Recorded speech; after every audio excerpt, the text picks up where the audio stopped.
noches. Un saludo especial a mi querido amigo Rieder por estar nuevamente hoy en una sesión de este diplomado especializado en lo cual estamos abordando cada uno de los tópicos referidos a la prisión preventiva. Y agradecerles a ustedes también por compartir con nosotros esta sesión. Vamos, como siempre, a desarrollar en la primera parte los aspectos teóricos jurisprudenciales, haciendo énfasis en algunos temas, problemas que desde la práctica obviamente nos resultan atractivos y cuando no siempre de interés desarrollar para tener en consideración. Hoy vamos a hablar o hacer referencia de manera puntual a tres aspectos fundamentales que tienen estricta relación sobre, digamos, ya la determinación o el cumplimiento de los presupuestos materiales de la prisión preventiva, y me estoy refiriendo a sus efectos. Y obviamente el primer efecto, más allá de la limitación propiamente dicha a la libertad personal del investigado, sin lugar a dudas, es el tiempo de permanencia de esta persona en la situación, desde luego, de preso preventivo. Entonces, dicho sea esto, vamos a desarrollar los factores referidos a la duración, es decir, el plazo de la prisión preventiva, el aspecto o digamos cuáles son los requisitos esenciales que necesitamos para prolongar la prisión preventiva, de prolongar el plazo de la prisión preventiva. Y finalmente vamos a abordar los mecanismos que tienen relación precisamente para recortar el plazo que se hubiera determinado a través de los mecanismos que establece el ordenamiento procesal penal para lograr la variación de la medida de prisión preventiva, a fin de que se pueda, en este caso, dejar de lado o que sea variada o modificada por una medida menos lesiva, atendiendo a circunstancias propias y desde luego particulares que tienen incidencia directa en la ejecución de la medida de prisión preventiva, pero, y esto lo voy adelantando, que desde luego se alimenta del propio desarrollo y transcurso del proceso, porque obviamente el avance de la investigación, o hablemos mejor dicho, del proceso, desde luego tiene incidencia directa a que en este avance se puedan haber diluido mm, o quedado en subsistencia los componentes que sirvieron para la imposición o la inicial imposición de esta medida de prisión preventiva. Entonces vamos a ver estos tres tópicos que están referidos, como ya bien lo hemos indicado, al efecto temporal, vale decir, a la permanencia del imputado en prisión preventiva. Obviamente, este es el quinto punto de debate dentro de la audiencia de prisión preventiva que, como ustedes bien saben, deriva de los lineamientos o las bases metodológicas que estableció la Corte Suprema Nacional en la famosa y tantas veces nombrada Casación Moquegua, la 626, ¿no? Y ahí se nos estableció el orden. Y bueno, el quinto y último punto desde luego está referido al plazo de la prisión preventiva. Debate que por demás inicia con el requerimiento, vale decir, con la sustentación que hace el Ministerio Público de cuáles son los factores o los elementos que para su criterio, dentro de su teoría del caso, dentro de la tesis que está postulando, considera que el plazo de tantos meses que pudiera estar alegando le resultan necesario para lograr los propósitos propios o los fines propios del proceso penal. Entonces, este debate, obviamente, que tiene que ver con la determinación del plazo, es fundamental porque en base a esto se va a determinar el plazo en el cual el imputado va a enfrentar el proceso privado de su libertad. Y aquí, esta determinación del plazo de la prisión preventiva muchas veces tiene que ver también con el plazo del proceso penal en sí. Y esa circunstancia parte porque debamos de tener en cuenta una diferencia, si bien muy básica, pero obviamente que resulta importante mencionarla porque nos va a permitir discutir en el contradictorio a qué tipo de plazo nos estamos refiriendo, o mejor dicho, a la necesidad en estricto de la determinación del quantum, es decir, del plazo que va a ser privada una persona. Y cuando hablamos de esto, sin duda alguna, tenemos que hacer una diferencia entre el plazo legal, el plazo judicial y el plazo razonable. Cuando nosotros hablamos del plazo legal, es decir, nos estamos refiriendo al plazo que está contenido en la norma, en la ley. En nuestro caso, el plazo que está contenido en el artículo 272 del Código Procesal Penal, que propiamente es el que regula la duración de la prisión preventiva. Sin embargo, hay otro tipo de plazo, que es el plazo judicial, que también hay que tener en consideración porque el plazo judicial es precisamente es el que determina el juez después del contradictorio al momento de decidir, obviamente, imponer la prisión preventiva. El plazo judicial no es necesariamente el plazo legal. Y yo hago este primer énfasis porque muchas veces se confunden y se pretende, yo sé que seguramente en la estación de preguntas vamos a conversar al respecto, siempre se imponen cuando no obviamente se requieren, porque ya hemos dicho que la determinación de una medida como la prisión preventiva surge solamente si es que antes se requería por la fiscalía. Pues bueno, el tema de la duración también surge de un requerimiento, ¿no? Porque el fiscal, y ahí viene la confusión, creo yo, tanto del requiriente cuanto de quien decide, de la duración del plazo, en siempre apostar por el plazo legal máximo. Y siempre ustedes se han dado cuenta, yo he visto en verdad muy pocos casos en los cuales se opte por un plazo razonable o un plazo que no necesariamente sea el plazo máximo legal. Entonces, el plazo judicial será aquel que tenga en consideración un límite máximo, que como su nombre reza, es el máximo del tope legal establecido en el artículo 272 del Código Procesal Penal, que vamos a ver a posterior. Y un tercer tipo de plazo es precisamente el plazo razonable, es decir, aquel que tiene que ver con un análisis central, si bien teniendo como límite, vale decir, como techo, el plazo legal, tiene o reposa en la decisión del plazo judicial el componente del plazo razonable que guarda estricta relación con la determinación de la necesidad de la imposición en aquellos casos estrictamente imprescindibles o estrictamente necesarios. En otras palabras, el plazo razonable surge, o mejor dicho, responde precisamente a la determinación de este factor que tiene incidencia con la necesidad, este factor de cuánto es necesario, o mejor dicho, cuando una de las primeras cuestiones que uno tiene que debatir en el contradictorio de una audiencia es por qué, si yo soy fiscal, responder a la pregunta, ¿por qué solicitar? Estoy poniendo un número totalmente a la ligera, 10 meses de prisión preventiva resulta necesario. Vale decir, es necesario imponer 10 meses de prisión preventiva.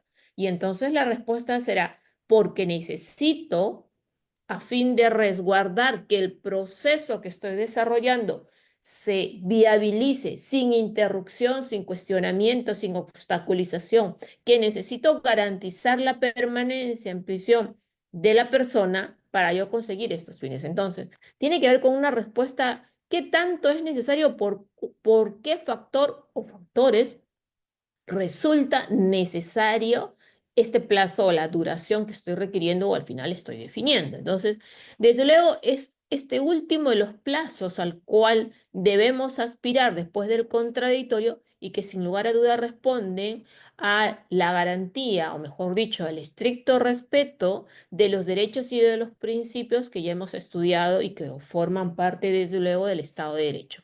Por tanto, vamos a desarrollar aspectos centrales en este primer punto que tienen que ver En primer lugar, con el plazo legal, que es este, obviamente, el que está regulado, como lo dijimos antes, en el artículo 272 del Código Procesal Penal, que establece los plazos máximos, no los ideales. Quitémonos de la cabeza que siempre tengo que pedir 18 meses, que siempre tengo que pedir 36 meses o 9 meses en los procesos simples. No, son los topes máximos, porque yo como fiscal, si estoy hablando de un proceso común, obviamente no necesariamente siempre tengo que pedir 9 meses. Habrá casos donde quizás sí, pero estoy legítimamente habilitado para pedir un plazo menor. El plazo legal, entonces, es este plazo máximo que se establece en la norma como criterio de duración de la prisión preventiva y que sin lugar a duda varían de acuerdo a la naturaleza del proceso penal, va a ser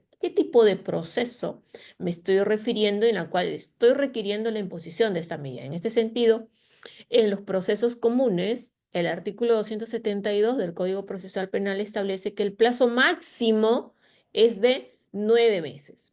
En los procesos complejos va a responder a un criterio máximo de 18 meses, mientras que en los casos de criminalidad organizada el plazo máximo legal es de 36 meses. Además de esto, o mejor dicho, ya de que estamos hablando del tiempo de la duración de la prisión preventiva, debemos de tener en consideración lo que está regulado en el artículo 274 del Código Procesal Penal, la cual se establece, digamos, la posibilidad, no la obligatoriedad, sino la posibilidad de que este plazo que inicialmente hubiera sido previsto fuera luego prolongado. Entonces, en el caso, por ejemplo, de los procesos comunes, se puede prolongar por un plazo máximo de 9 meses, siendo el total de la medida de 18, y en los casos de procesos complejos, hasta los 18 meses, y en el caso de los casos de criminalidad organizada, incluso hasta 12 meses adicionales, siendo un exceso de 48, como ustedes ven. En el tema de los casos de criminalidad organizada, incluso, si ustedes recuerdan, ha existido todo un cuestionamiento precisamente de cara a la determinación del plazo máximo, porque se considera a todas luces que es un plazo que desborda los límites o los marcos razonables o proporcionales de la imposición de la prisión preventiva. Y claro, estos plazos, incluso que ahora están regulados por tipo de proceso, son imprescindibles tenerlos en cuenta, como bien lo dije al inicio, como máximos, no como siempre los que hay que recurrir. Yo creo que es la primera nota característica que debemos de tener en consideración.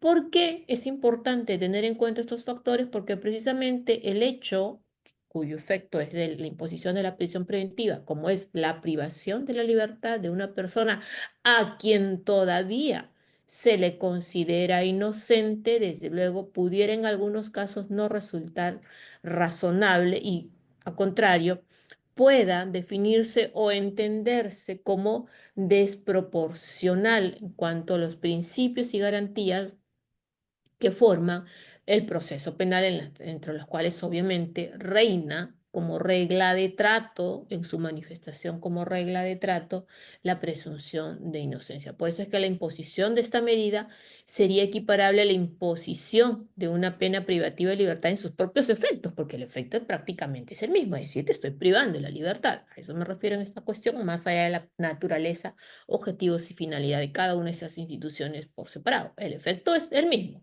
está privado de la libertad. Y desde luego que hay que tener en consideración aquellos delitos que tienen como máximo el plazo de pena, el plazo de duración, en este caso que tiene estricta referencia con el tipo y la naturaleza del proceso. De hecho, en esta cuestión que puede existir, digamos, hay que tener en cuenta propiamente que a diferencia de lo que anteriormente estaba regulado en el artículo 137 del Código Procesal Penal, a propósito de 1991, que era el que regulaba los plazos conforme al ordenamiento procesal penal antiguo, este plazo, no existía el plazo de los 36 meses de prisión preventiva para los casos de criminalidad organizada. los 36 meses de prisión preventiva eran efectivamente aquí 36 y no de 48, incluso en esta posibilidad de ser prolongado, y que estas modificaciones, sin lugar a duda, ya incluso fueron en su extremo incorporados a propósito de la legislación de criminalidad organizada en diciembre del año 2016, es decir, a posterior incluso de la aprobación y publicación de la versión primigenia del Código Procesal Penal vigente, y que más o menos fue a meses muy seguidos. De hecho, el código entró en julio del 2006, pero obviamente, o entró en vigencia progresiva, claro, en el 2006, pero en diciembre ya nos estaban cambiando la norma precisamente en el extremo referido a la determinación del plazo para los delitos de organización criminal. Y claro, esto ha motivado, entre otros factores, a que este fenómeno, conocido como de endurecimiento de las medidas, hubiera generado, entre otras cuestiones, ampliando el plazo de las medidas en los procesos comunes y en los procesos complejos, y que se hubiera introducido este proceso sobre todo en la determinación y cuestionamiento de los casos de criminalidad organizada. Les mencionaba que incluso, y esto obviamente ustedes lo pueden revisar en esta visita in loco, hay una visita in loco que hace la Comisión Interamericana de Derechos Humanos, y en la cual se llega a determinar precisamente que este plazo de 36 meses, plazo legal de 36 meses, que ocurrió a propósito de la modificación de la ley de criminalidad organizada, la ley 30.077 en su versión primigenia, se estableció que era un plazo que no era acorde a los criterios de proporcionalidad y que escapaba a los márgenes de respeto incluso de carácter convencional, ¿no?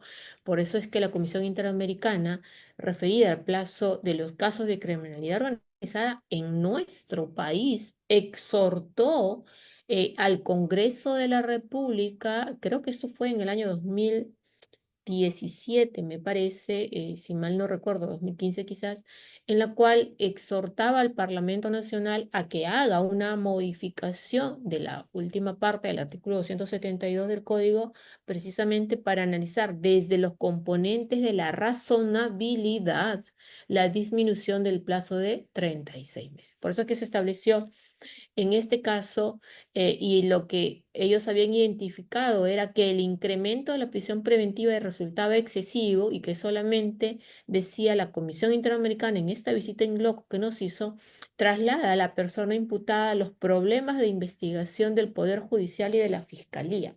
Es decir, dentro del análisis que esta decía, porque digamos, la respuesta que se le dio a la comisión era: ¿por qué 36 meses para los casos de criminalidad organizada? La respuesta era: bueno, se necesita porque se tiene que investigar y demora. Y entonces lo que dijeron: bueno, los problemas de investigación del Poder Judicial y de la Fiscalía obviamente no pueden ser trasladables al imputado.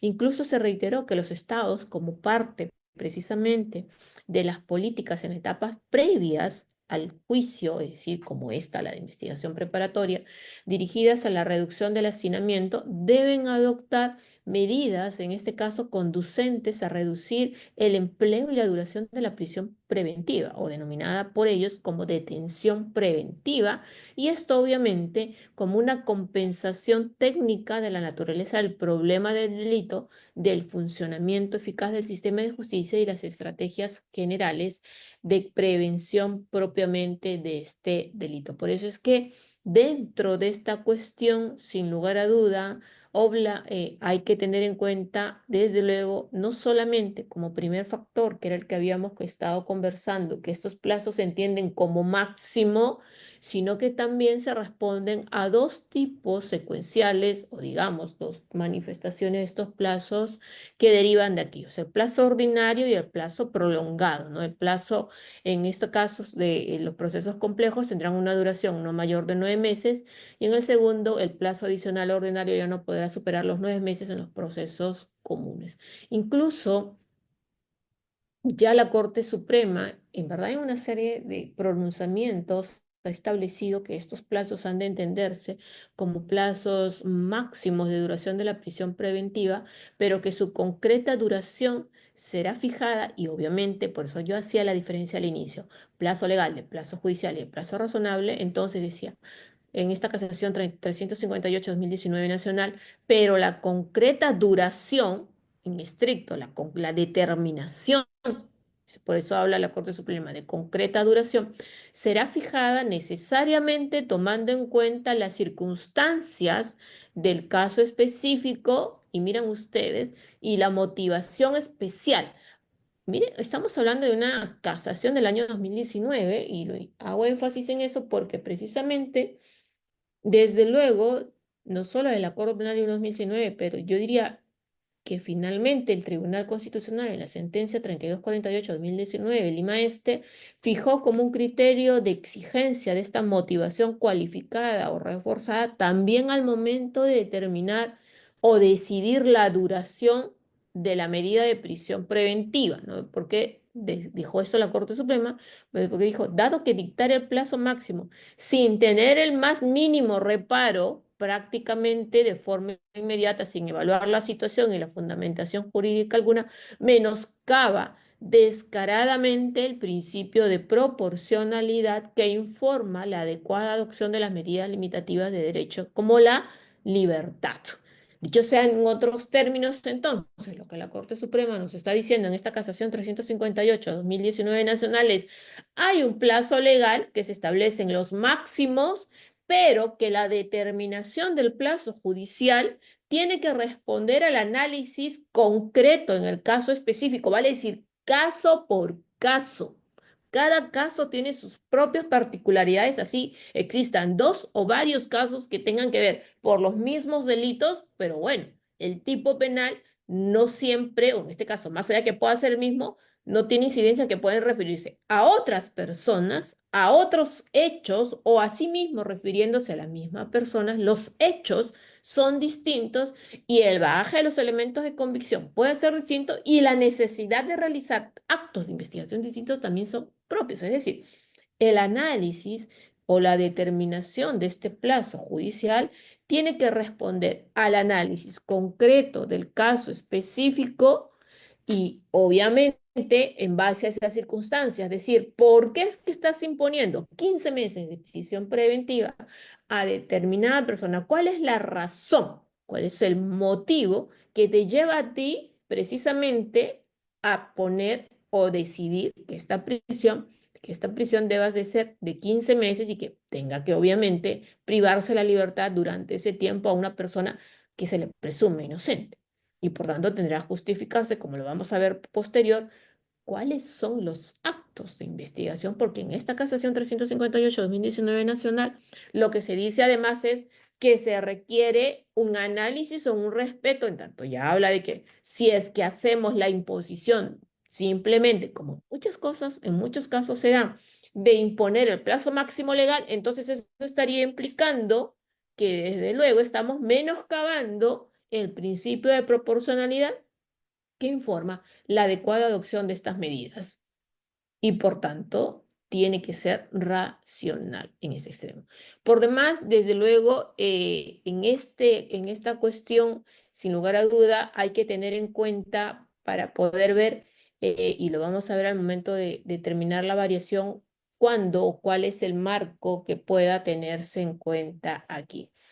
Considerar que existe una relación causal entre el tipo de investigación y la aplicación de un periodo de prisión preventiva por la simple nominación de que estamos ante un caso complejo, por ejemplo, o ante un caso donde se está investigando criminalidad organizada, deviene en este caso en un factor totalmente irracional. Se concluye en este caso, y eso se estableció en la casación 2057-2019 Tumbes, que la calificación de una investigación como compleja es meramente un factor adicional a ser evaluado, más obviamente su simple mención no importa una relación matemática de carácter automático. Como dijimos antes, entonces, la existencia, o mejor dicho, la regulación del plazo máximo no conlleva a la necesidad de siempre, de manera automática, imponer tal plazo máximo, como tampoco conlleva que el tipo de proceso sea uno de carácter complejo o sea uno donde la tesis de la fiscalía sea de la imputación de criminalidad organizada. Y entonces, si ya hemos dejado sentado que no debemos recurrir de manera automática a la determinación de los máximos legales establecidos y que para la determinación judicial de estos plazos se necesita un criterio racional en base a un análisis de proporcionalidad, pues bueno, nos toca hablar del derecho al plazo razonable de la prisión preventiva.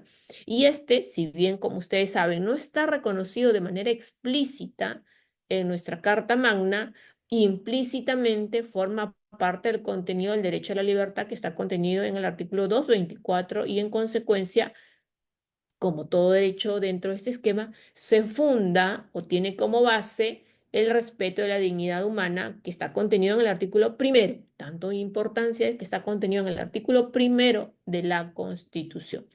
Y claro, aquí lo que uno debe tener en consideración es que este plazo razonable tiene que tenerse en cuenta el factor de necesidad al momento de la imposición de esta medida, determinado en días, semanas, meses o años, pero que se tiene que evaluar de esta razonabilidad que ha de tenerse en consideración para la sujeción del imputado a las circunstancias propias, evidentemente, del proceso en sí y de lo que hay en este proceso en sí. Incluso el Acuerdo Plenario 1/2019 sostiene que es obligación insoslayable, obviamente, del requiriente, que no es otro que el Ministerio Público, en supuestos de prisión preventiva, de impulsar actos de investigación, en este caso, con la razonable y la debida, en este caso, prontitud que merece un preso preventivo en la medida que continúa siendo sujeto de derecho.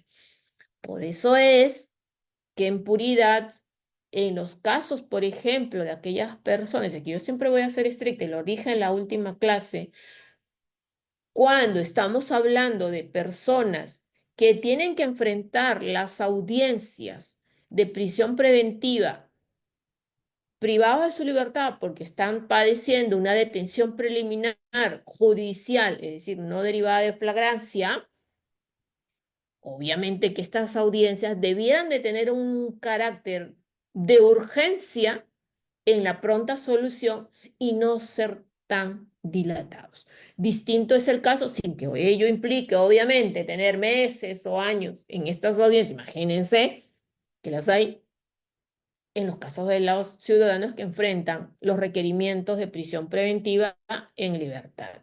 ¿Por qué? Porque en verdad se van diluyendo.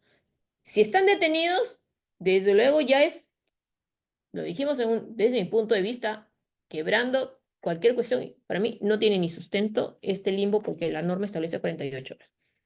Y ya es lesionar gravemente la libertad de la persona cuando no la presunción de inocencia.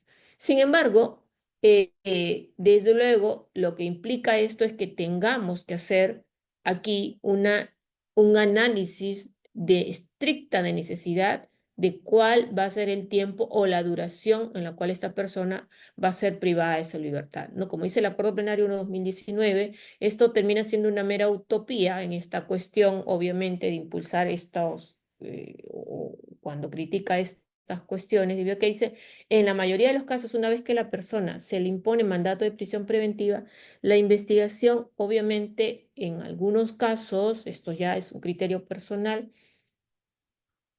suele pasar, no digo que así sucede en todos los casos, 36 meses de prisión preventiva, ¿no? Y es verdad, de 10 casos que he visto en los casos de criminalidad organizada, siempre piden 36 meses. Y yo a veces me pregunto, o sea, ¿y en qué me justificas, no? Y me repiten actos de investigación realizados en las preliminares o actos que nunca se llevaron a las preliminares y en verdad, a pesar de preliminares que duraron 3 años y bien pudieron haberse dado y no hacían nada y luego se imponen 36 meses y no sé si a ustedes los ha pasado, lo hablaremos en la segunda parte de la clase y la investigación está ahí, sin avanzar, sin nada. Oye, perdón, tú pediste 36 meses porque necesitabas de manera urgente hacer determinados actos de investigación. ¿Por qué no los haces?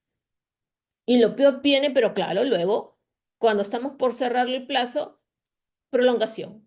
Y digo, pero perdón, o sea, y el motivo es el mismo. No, es que me faltan hacer actos de investigación. ¿Pero por qué no los hiciste?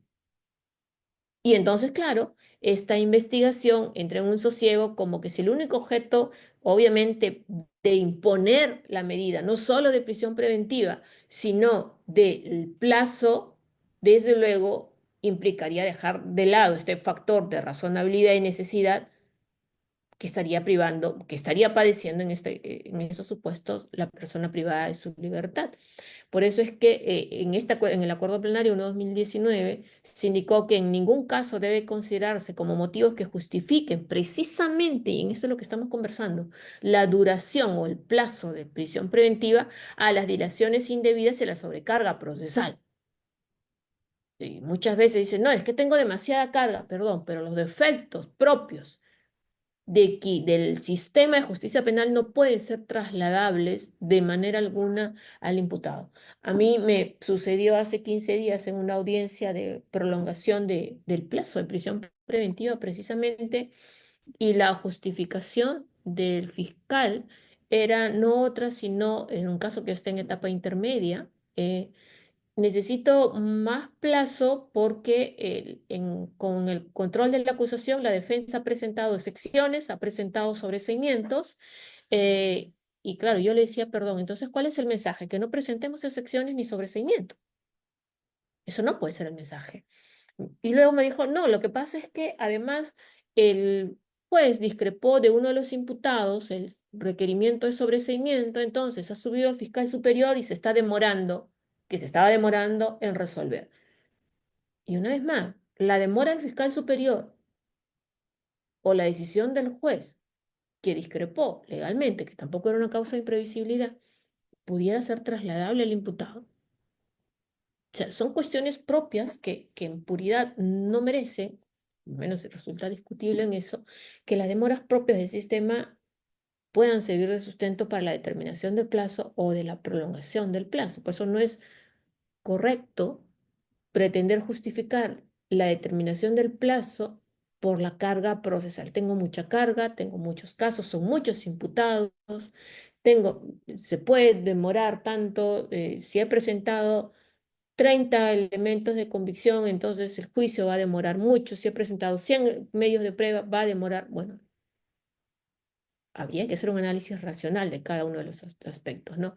Y desde luego, dentro de este tema también un factor, lo dijimos antes, que surge del acuerdo plenario, incluso de la casación Moquegua y del propio acuerdo plenario 1/2019 o el expediente 3248/2019, en la cual este tema de la motivación reforzada y el análisis de proporcionalidad ya no se agotaba solamente en lo que respecta a la prisión preventiva en sí misma, es decir, la concurrencia de los graves y fundados elementos de convicción, la gravedad del delito y el peligro procesal, sino que adicionalmente también ahora estos factores de motivación cualificada y el análisis de proporcionalidad tienen incidencia o de obligatoria percepción o análisis al momento de decidir la duración de la prisión preventiva, la cual debe ser estrictamente necesaria para la consecución, como lo dijimos desde un inicio, de los fines procesales que se pretende cautelar, desde luego, con su imposición.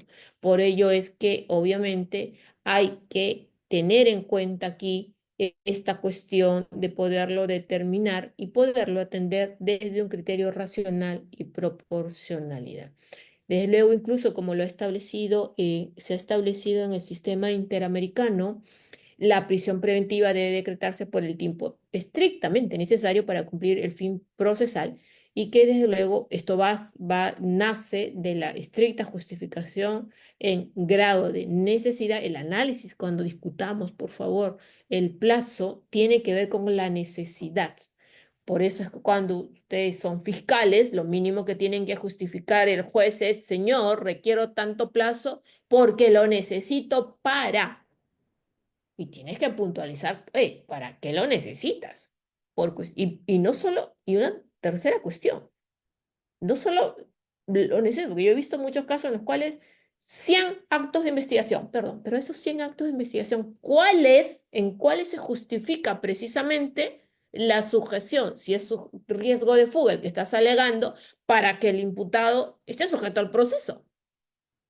O sea, ¿para qué necesitas que el imputado esté privado de su libertad durante tanto tiempo para determinados actos de investigación que estás postulando? Y su criterio es de obstrucción, desde luego también tendrías que ver por qué en grave justificación necesitas que esta persona esté privada de su libertad para que pueda realizar determinados actos de investigación. Porque si simplemente, por ejemplo, estás solicitando, necesito más plazo porque tengo que requerirse a registros públicos, requiérase a los bancos, requiérase a las notarías, requiérase a los servicios públicos, requiérase tal cosa, pues bueno, son actos propios de investigación que no necesariamente tienen incidencia directa, ni con que tengas que mantener al imputado privado de su libertad porque se puede fugar, que no puedas hacer esto, o por un riesgo de obstrucción que tampoco tienen incidencia en este aspecto. Entonces, cuando se motive, tiene que ir en clave de por qué es necesario el plazo que estás requiriendo. Es decir, mejor dicho, la pregunta del juez va a ser, fiscal, ¿para qué? ¿Necesita usted 15 meses? Bueno, señor juez, yo lo necesito para tal cuestión. Y entonces de la defensa vendrá a decir, perdón, señor, pero los actos que está postulando la fiscalía no requieren la sujeción de mi patrocinado privado de su libertad para que él pueda enfrentar, en todo caso, que se realicen estos actos de investigación con mi patrocinado en libertad. No los va a perturbar.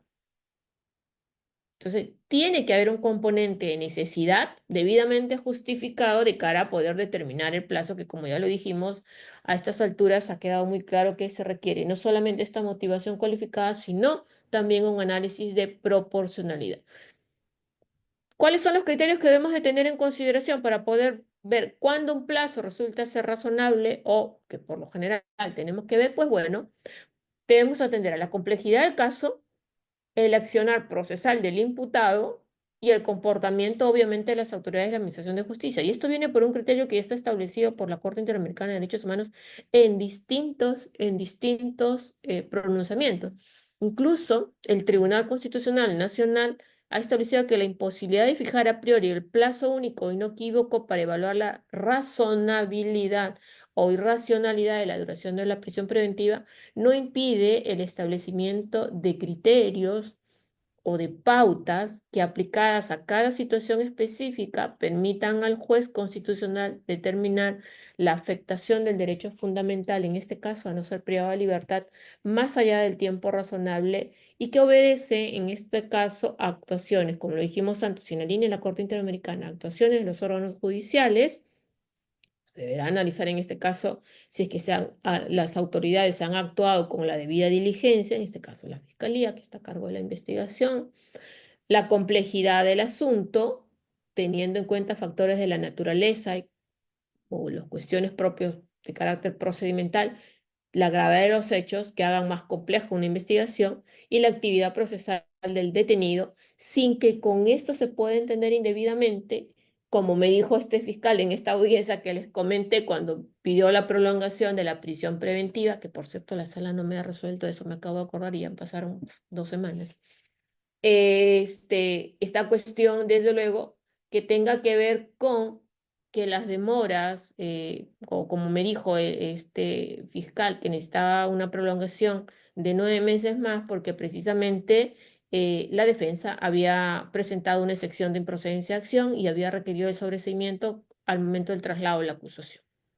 Son actos propios de defensa que no necesariamente implican un factor que tenga que ameritar un plazo mayor de la prisión preventiva. Entonces, son criterios mínimos que debemos de tener en necesidad. Vamos a centrarnos más allá en esta cuestión. Yo creo que uno de los aspectos cuando hablamos de estos criterios tiene que ver con la complejidad del asunto.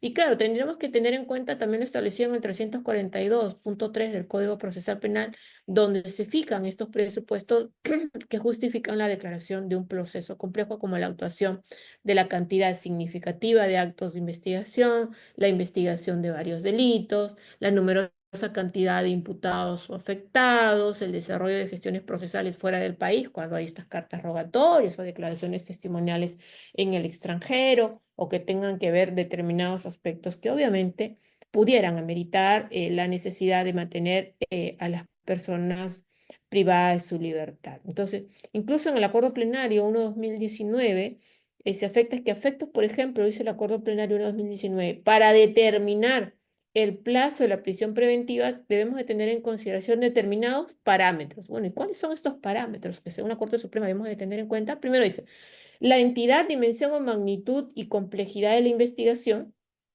así como también las actuaciones procesales que se den durante la etapa intermedia y la etapa de juzgamiento, obviamente justificado sin que lesione el derecho de defensa, como ya lo dije, la gravedad y extensión del delito atribuido al sujeto sobre el que recae la medida, la dificultad y la cantidad de actos, ven ustedes lo que dice, dificultad y cantidad, no solo cantidad, de actos de investigación necesarios para el correcto desarrollo del proceso.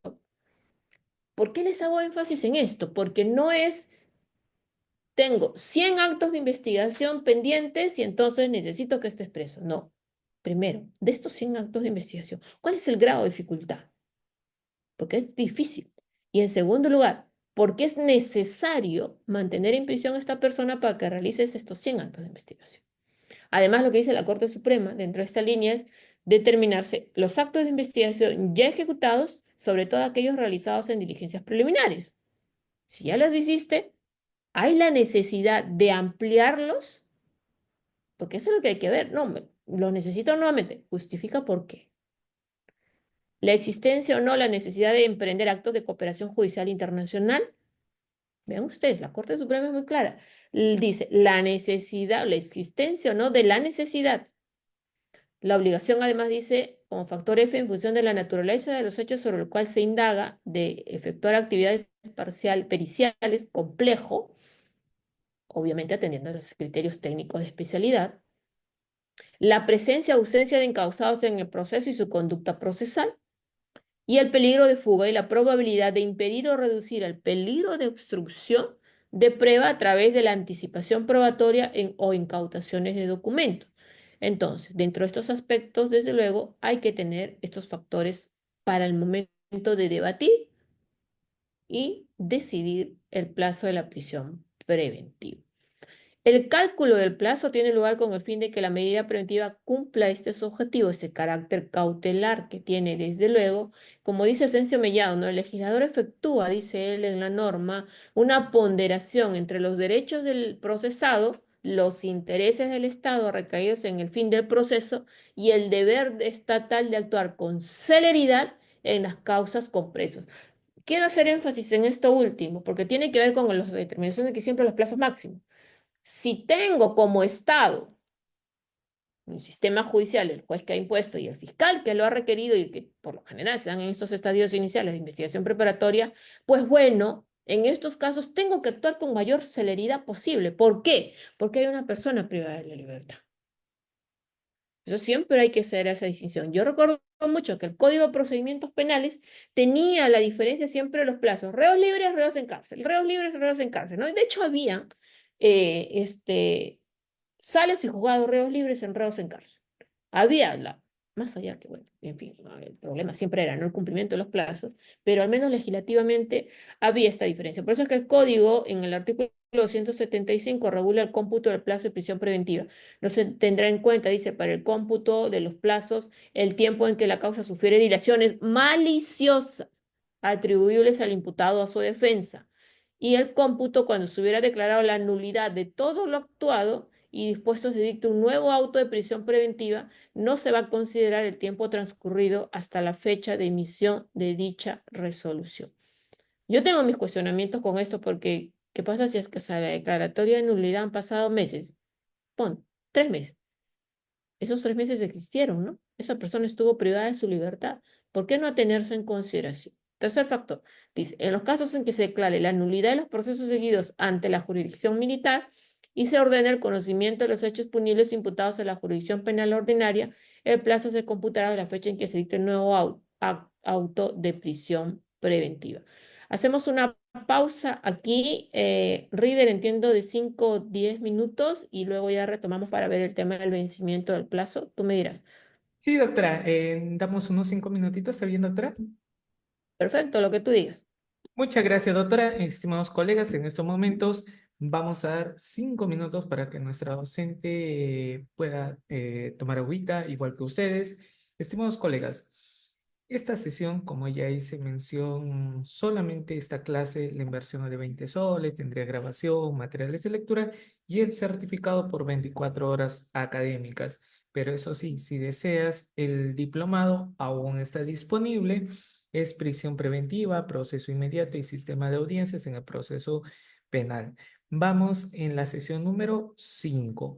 Vienen todavía más sesiones con nuestra maestra, la doctora Juliana Loza Ábalos. Si deseas matricularte, puedes iniciar con 50 soles y la primera semana de enero los 100 soles restantes. Estimados colegas, está a tu disposición. Ya depende de ti. Deja tu número de celular. Solamente los que desean matricularse, por favor, porque he enviado también mensaje a algunos participantes que pedían registrarse y nunca me respondieron. Por ello les pido que solamente los que se van a matricular dejen su número de celular. ¿Sí? Y si solamente deseas la clase de hoy, nada más esta sesión, 20 soles, tendrás tu grabación, materiales de lectura y el certificado por 24 horas académicas que se está habilitando por el campus virtual.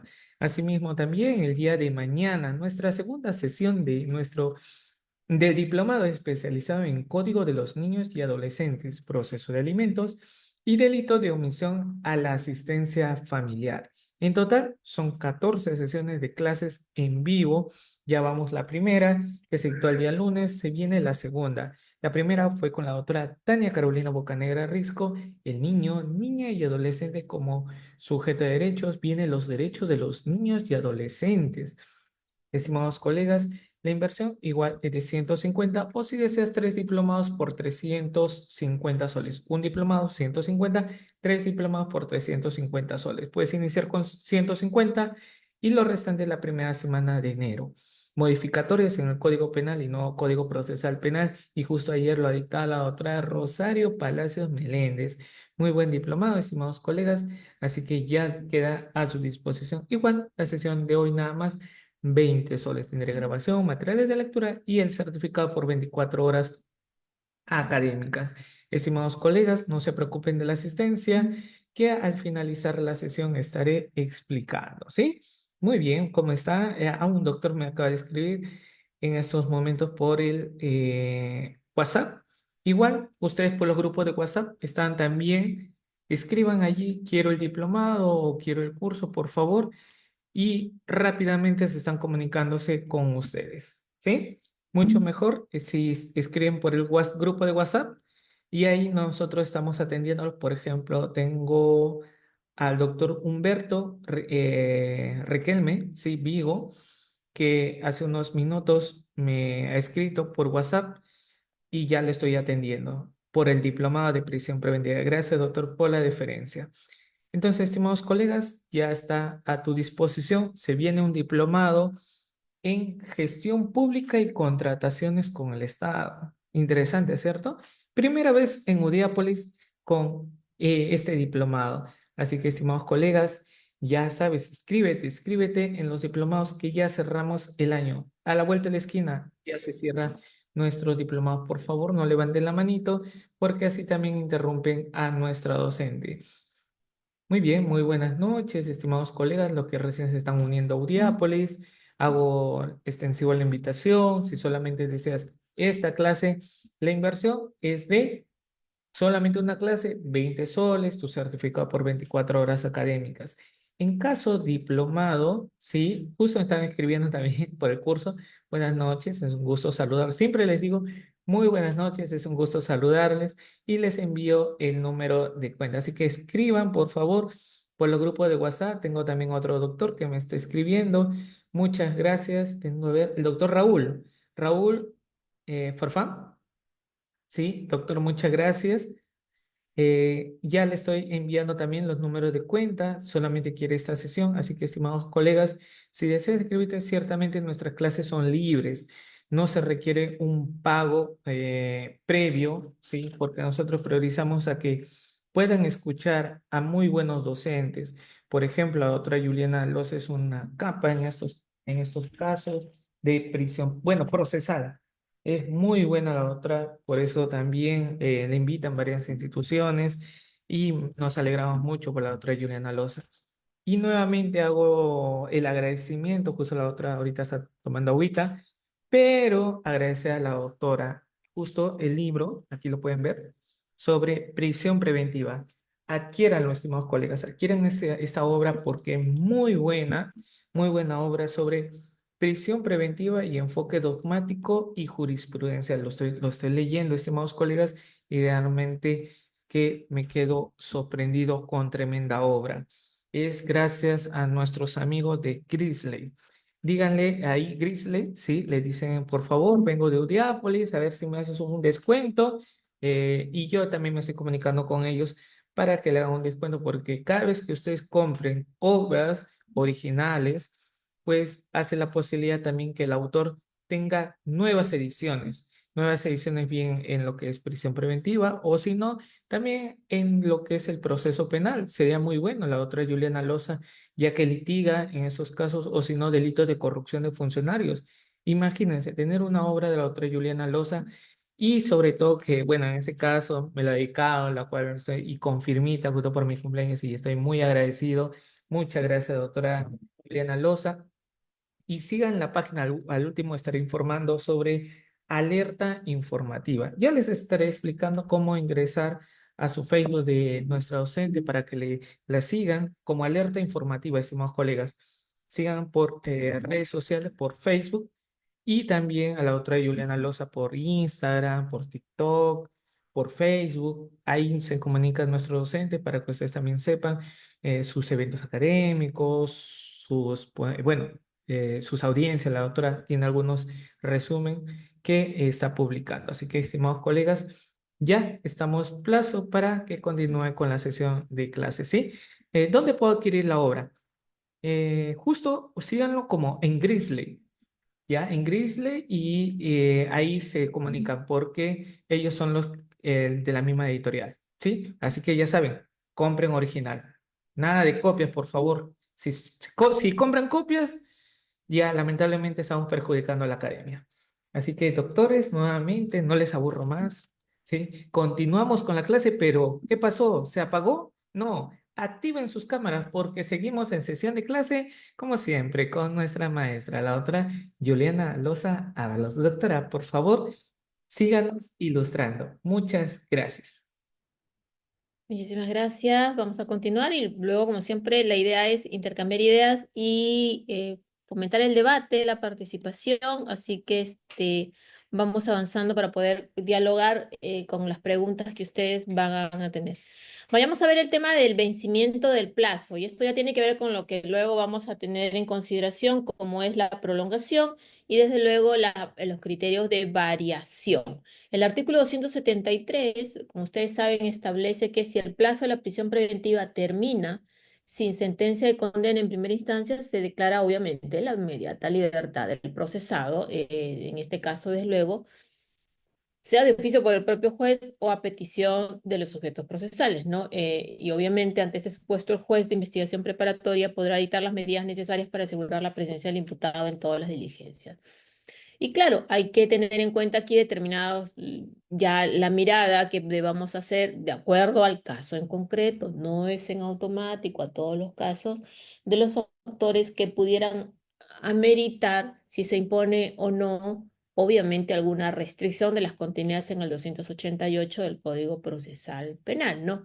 Incluso la Corte Suprema, aquí lo que ha establecido es que vencido el plazo, ya no procede ser, digamos, su prolongación, dada la naturaleza provisional, obviamente, del plazo fijado legalmente en este tipo de medidas, porque afectan el derecho a la libertad. Entonces, por eso es que los requerimientos de prolongación de la duración o del plazo de la prisión preventiva tienen que darse antes de vencerse, no después. Hay que estar siempre muy atentos a los momentos finales del vencimiento de estos plazos judiciales establecidos a fin de podernos oponer sin lugar a dudas al momento de debatir ya una probable prolongación o si no se da, pues bueno, como ya lo dice el artículo 273, la persona quedaría en este caso en libertad para poder enfrentar el proceso en lo que sigue esto.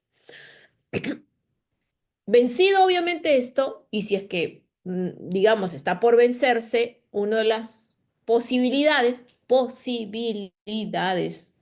hago énfasis en eso, no es que siempre se tenga que pedir la prolongación, es una posibilidad, atendiendo al caso en específico, pedir la o no, la prolongación del plazo de la prisión preventiva en este aspecto, ¿no? Por eso esta cuestión de ampliar este plazo inicialmente impuesto, siempre, sin lugar a duda, que se cumplan los presupuestos normativos para ello, a cuales nos estamos refiriendo a los que están contenidos en el artículo 274 del Código Procesal Penal, ¿no? Por eso es que hay que tener, digamos, en claro que el término legalmente existente es de prolongación de la prisión preventiva, no de prórroga o de o ampliación del plazo de la prisión preventiva, ¿no? Prórroga más para el tema de plazo de la investigación preparatoria propiamente dicha, ¿no? O sea, no existe prórroga ni ampliación del plazo, sino prolongación del plazo de la prisión preventiva y en ese sentido la casación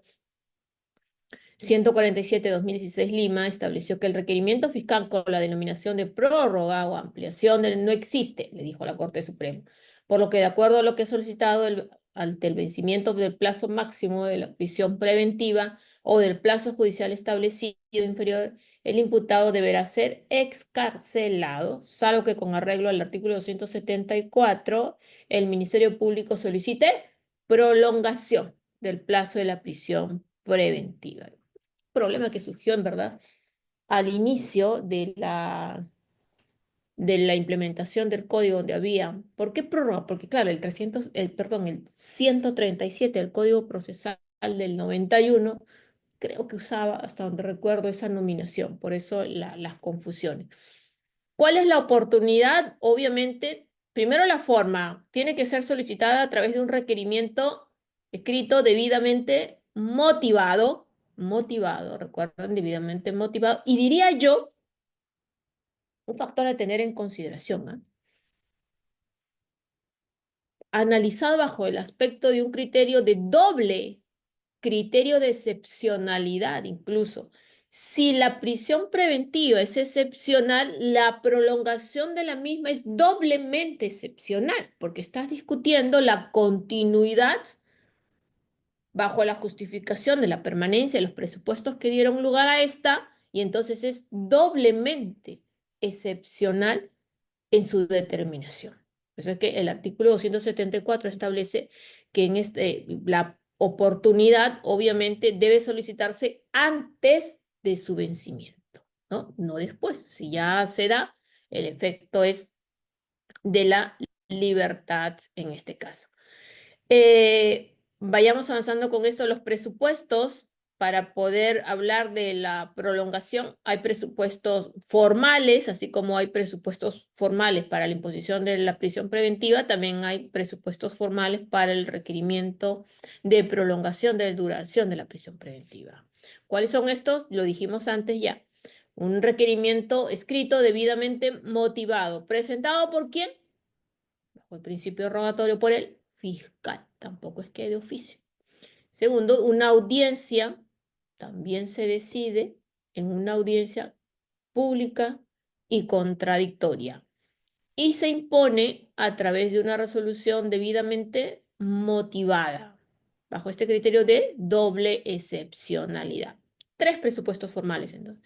Requerimiento escrito del fiscal, audiencia y resolución debidamente motivada. Bueno, y entonces, ¿cuáles son los presupuestos materiales? Esto los encontramos en el artículo 274 del Código Procesal Penal y lo que hay que tener en consideración es que en estos supuestos lo que hay que resguardar aquí es, conforme ya lo dijo la Corte Suprema en el recurso de nulidad 75-2021 Lima, precisamente dijo, se instituye el presupuesto material objetivo y otro subjetivo para la procedencia de la prolongación.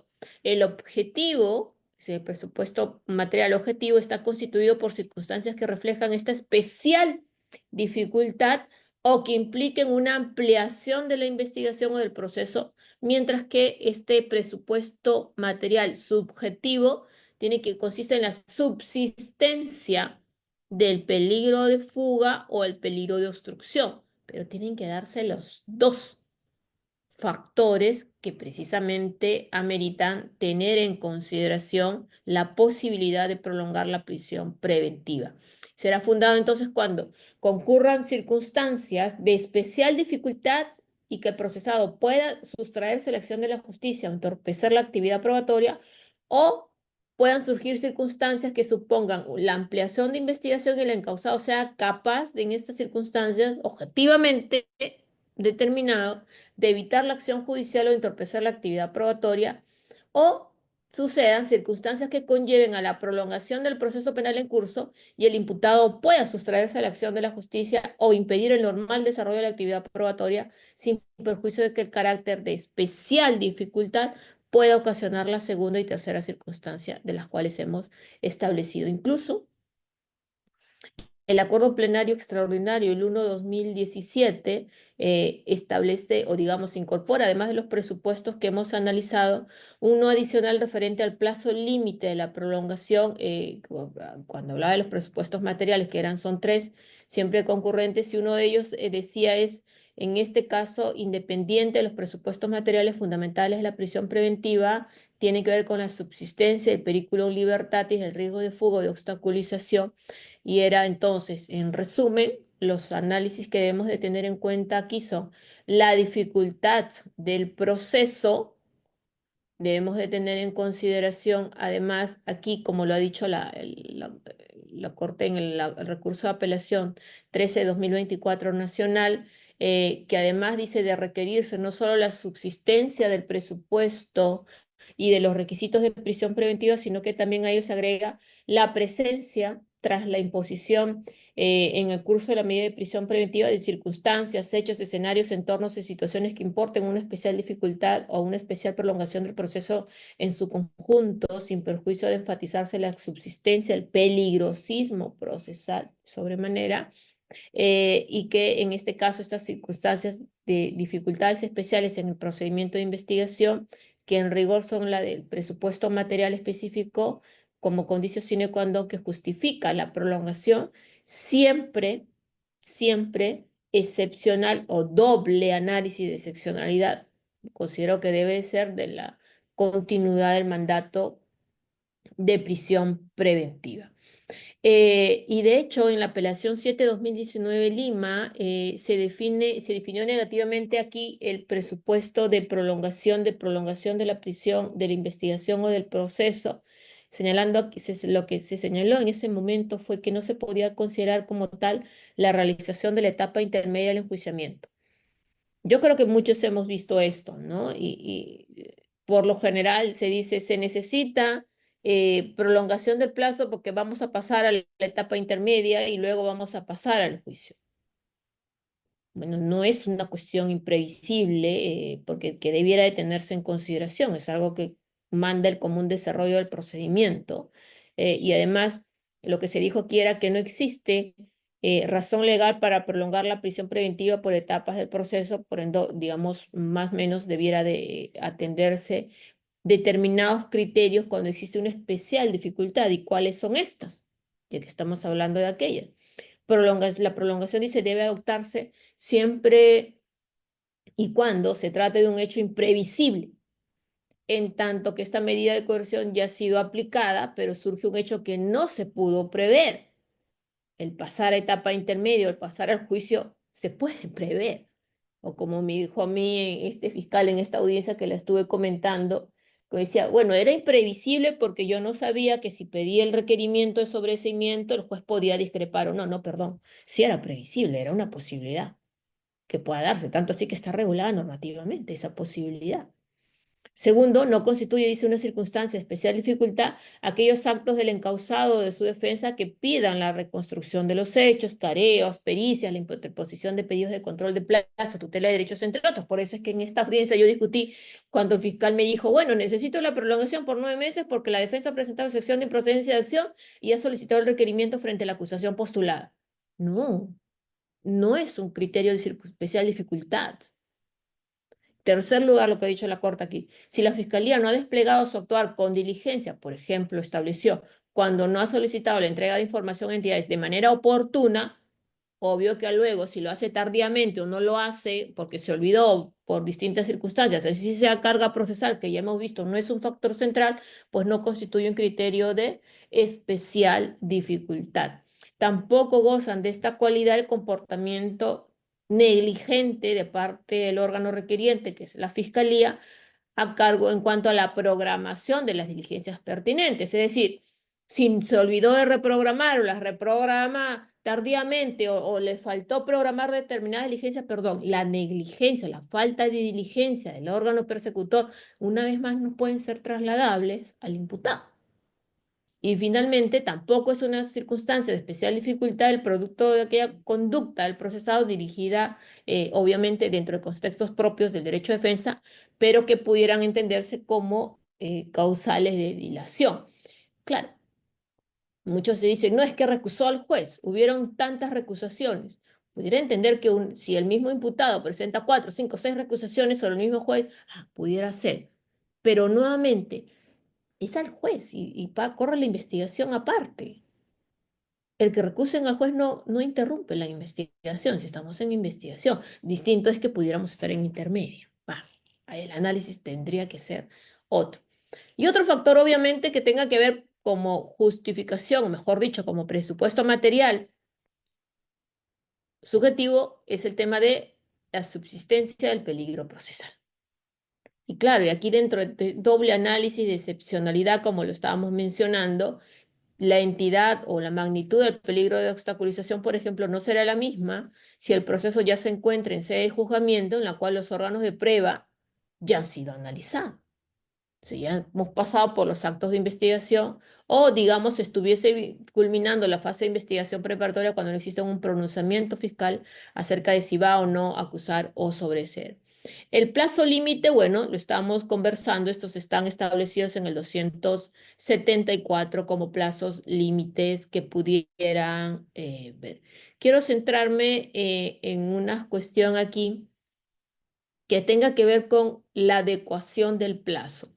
Y estas circunstancias propiamente, desde luego, hay que sopesarlas o analizarlas muy minuciosamente, porque claro, se incorporó al artículo 274.2 a través del decreto legislativo 1307, se está creándose acá la institución de la adecuación del plazo de la prolongación y establecía que el juez de investigación preparatoria a solicitud del fiscal podía adecuar el plazo de prolongación de prisión preventiva otorgando plazos establecidos siempre que se presenten circunstancias de especial complejidad que no fueron advertidos en el requerimiento inicial. Esta redacción, que por demás no está exenta de críticas debido a la falta de claridad y mala técnica legislativa, entiendo yo, por lo gaseoso que pudiera resultar, y claro, a tal punto incluso que entre otros ha merecido cuestionamientos que tienen que ver,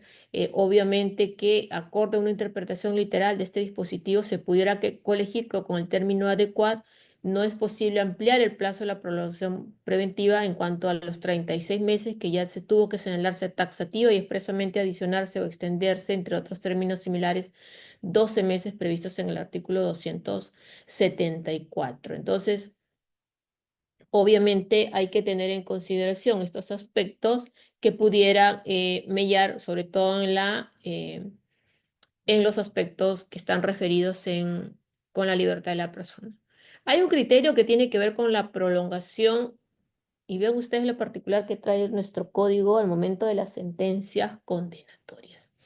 La prolongación de la prisión preventiva, que está regulada en el artículo 274.5, dice, una vez condenado el imputado, la prisión preventiva podrá prolongarse hasta la mitad de la pena impuesta cuando ésta hubiera sido, cuando hubiera sido recurrida, es decir, cuando hubiera sido impugnada. Es decir, esta posibilidad, bajo el manto, este carácter de excepcionalidad, tiene como propósito asegurar los fines del proceso cuando la sentencia condenatoria, como bien dice el 274.5, ha sido impugnada y se permite la prolongación hasta la mitad de la pena impuesta.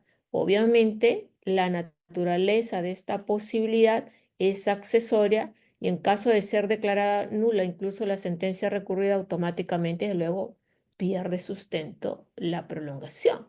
Es algo que tendríamos que tener muy en cuenta porque, claro, la impugnación pudiera llevar a la revocatoria de la decisión o a la declaratoria de nulidad de la misma, ¿no? Incluso en esta casación 778-2015 Puno se señaló que la condena es el sustento de esta prolongación y que por tanto en el supuesto de que esta condena vía apelación quedase anulada, ¿no? Por una resolución de instancia, lo mismo sucederá entonces con el plazo de la prolongación de la prisión preventiva que precisamente se impuso a propósito de la determinación de esta sentencia condenatoria.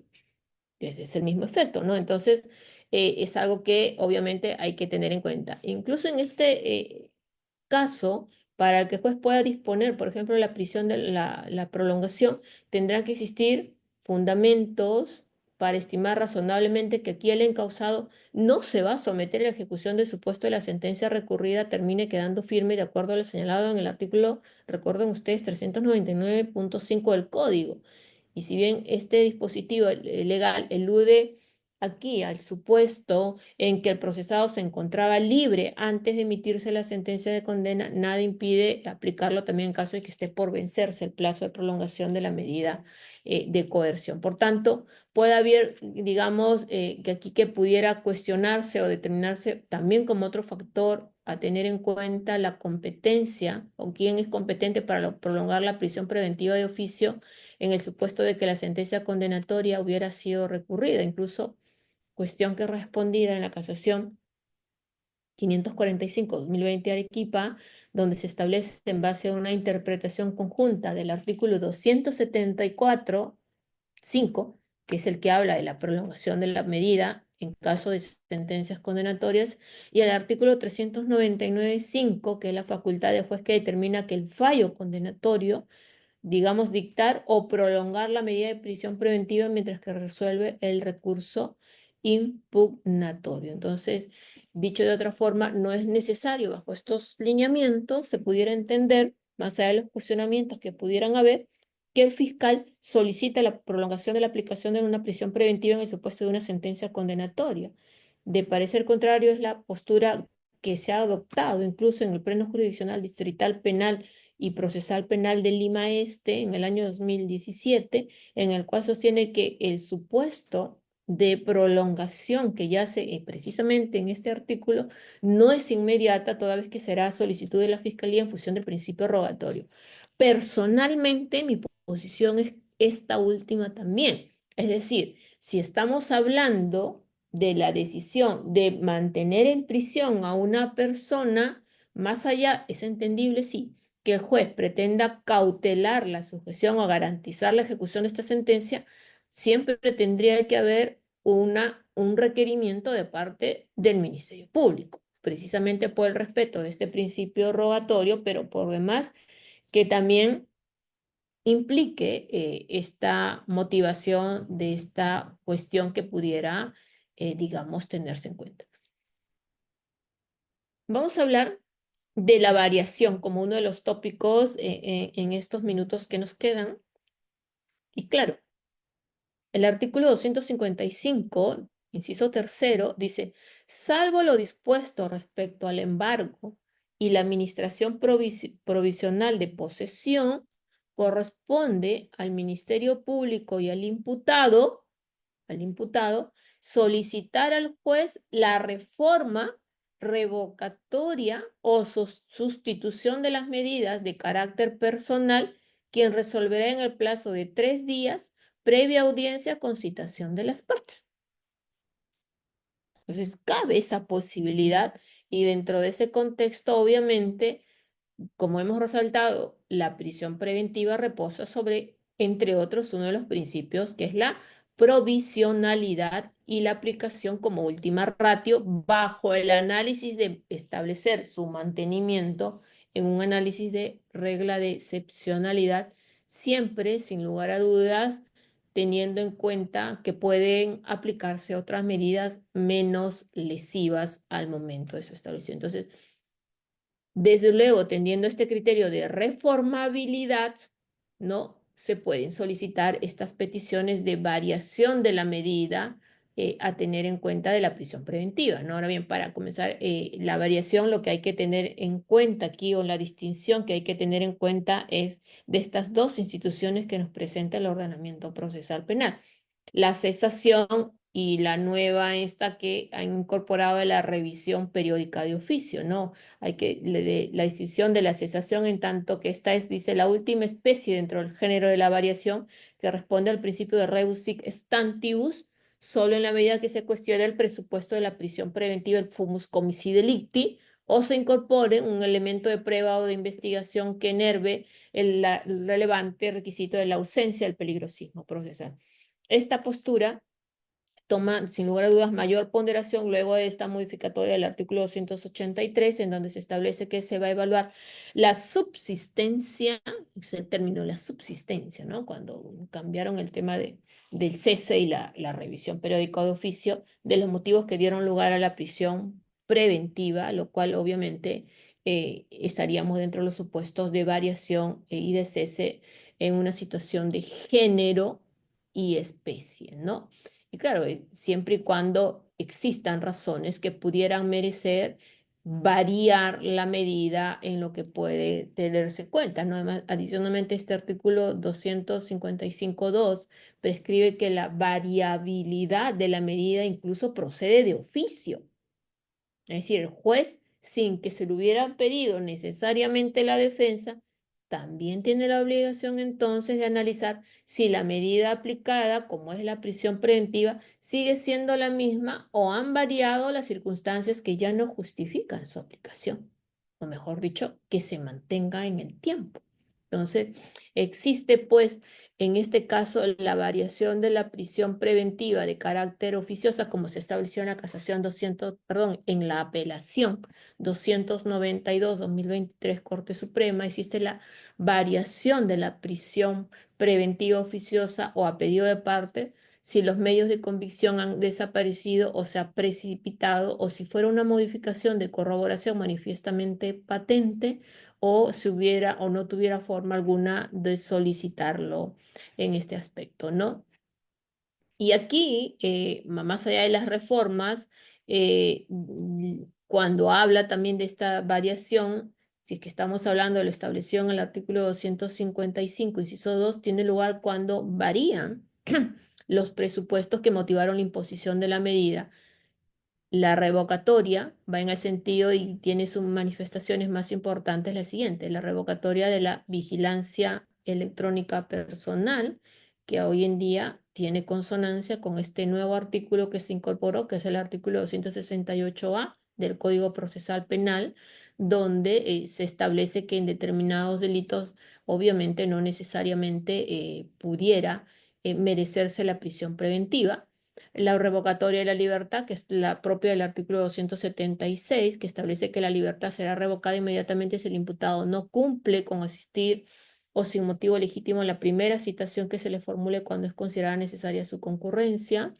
La revocatoria de la comparecencia por prisión preventiva, que está contenida en el artículo 279 del Código, que es la que alude a la comparecencia simple dictada de acuerdo al 286.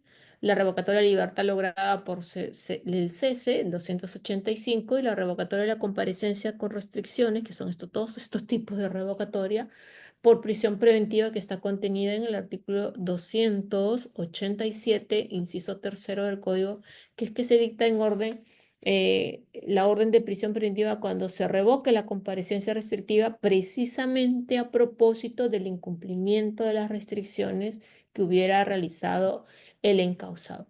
¿Cuál es la oportunidad para requerirlo? Bueno, la variación expresamente no establece una etapa en la cual se pueda presentar esta institución, ¿no? Por eso, un tanto, se puede pedir la variación, ha dicho la Corte Suprema en la apelación 292-2023 Suprema, pedir la variación o el cese las veces que lo requieran, pero no existe impedimento alguno para poderla solicitar. ¿Quiénes son los sujetos legitimados? Bueno, dice la norma, a petición de parte o de oficio por el juez, como ya lo hemos visto también. ¿Cuáles son los presupuestos? Bueno, los presupuestos tienen incidencia precisamente en una variación, un cambio de los supuestos que motivaron la imposición inicial de la prisión preventiva, sea porque aparecieron nuevas circunstancias no previstas al momento inicial de la imposición de la prisión preventiva o sin existir nuevos elementos de convicción, los que sirvieron inicialmente se han debilitado o no fueron corroborados o no son subsistentes. Vean ustedes, eso es muy importante porque siempre se nos dice, no, es que no tienes nuevos elementos de convicción. Puede ser que no los tenga, pero quizás los que sirvieron para imponer la prisión preventiva se han desvanecido por distintas cuestiones o simplemente porque ni siquiera se llegaron a corroborar. Y ustedes saben, en base al artículo 258, inciso tercero, que tienen que ser debidamente corroborados, e incluso dice suficientemente corroborados para poder restringir la libertad de una persona. Entonces, habría que tener en cuenta más aún con lo que pudieron tener en cuenta. Y claro, hay circunstancias que debemos de tener presentes para poder hablar de esta posibilidad de variación al momento de poder determinar o tener en cuenta. Entonces, Reader, ¿te parece si hacemos aquí la estación de preguntas? Porque me gustaría aprovechar la posibilidad de poder compartir en estos minutos cortos que nos quedan con algunas preguntas que puedan tener los participantes. Ahí veo ya dos manos levantadas. Muchas gracias, doctora Juliana Loza. Doctora, permítame a mí, por favor, la primera pregunta. Doctora, yo que no tengo una casa, no tengo una casa en Lima, tengo un alquiler y gracias a Dios que puedo sobrevivir en Lima.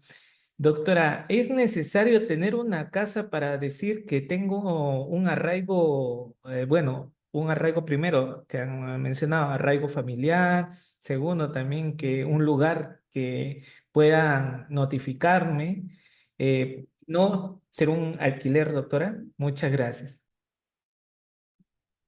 Gracias, Reader. Mira, sí, hay bastante hay incidencia mucho en los requerimientos. De hecho, esta semana discutí un arraigo domiciliario en esas circunstancias.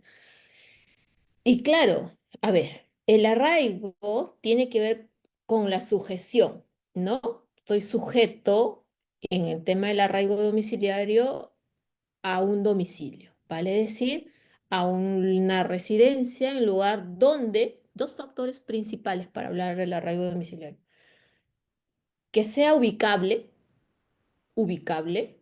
y que sea conocido.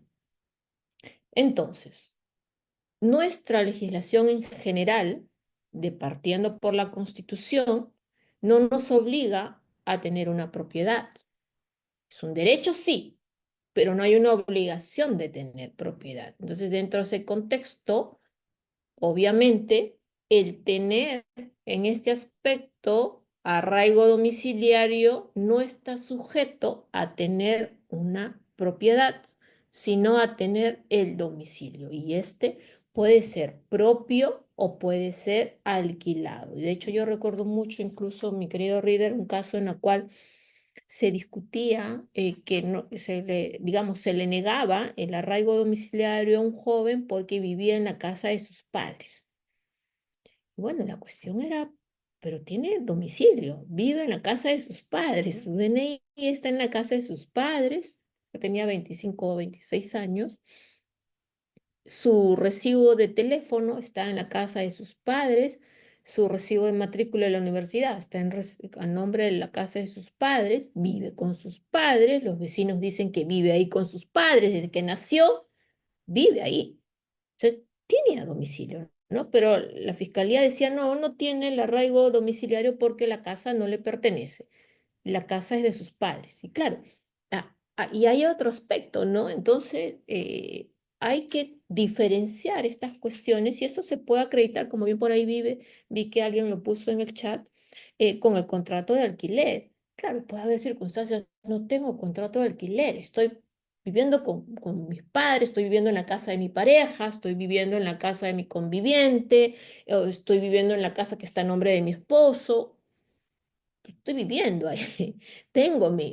Soy estudiante, estoy en una pensión. Yo me acuerdo mucho, por ejemplo, o sea, yo soy de Chincha y cuando me vine a Lima, obvio que estaba en una pensión, pero vivía ahí y tenía domicilio. Entonces, este cuestionamiento, cuando a mí me cuestionan en las audiencias que no tienen el arraigo domiciliario porque viven en una casa alquilada, yo lo cuestiono de plano, porque no es. correcto desde mi punto de vista.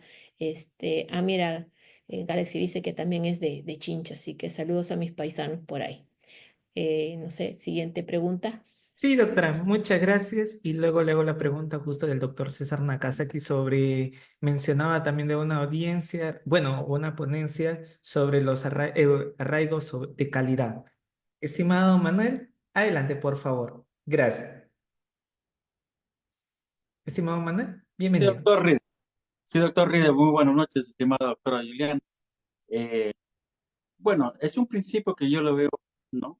La duración de de la prolongación de la prisión preventiva depende de varios factores, ¿no? Puede ser el tipo delictivo o el proceso o ejercicio de derecho de defensa del imputado, ¿no?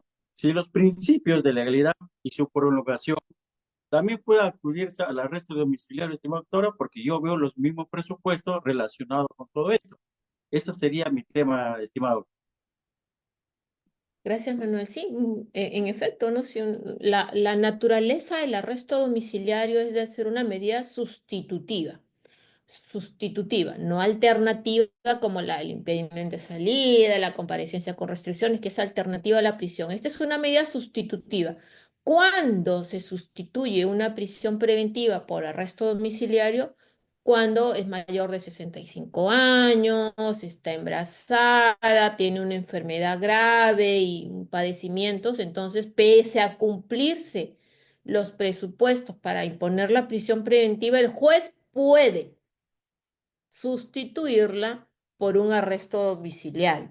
Entonces, yo creería que aquí, obviamente, sin lugar a dudas, este análisis y como bien lo has planteado, Manuel, de obviamente tener yo juez, imaginemos, ¿no? Estamos bajo el ejemplo, digamos, la pregunta de Manuel en el ejemplo.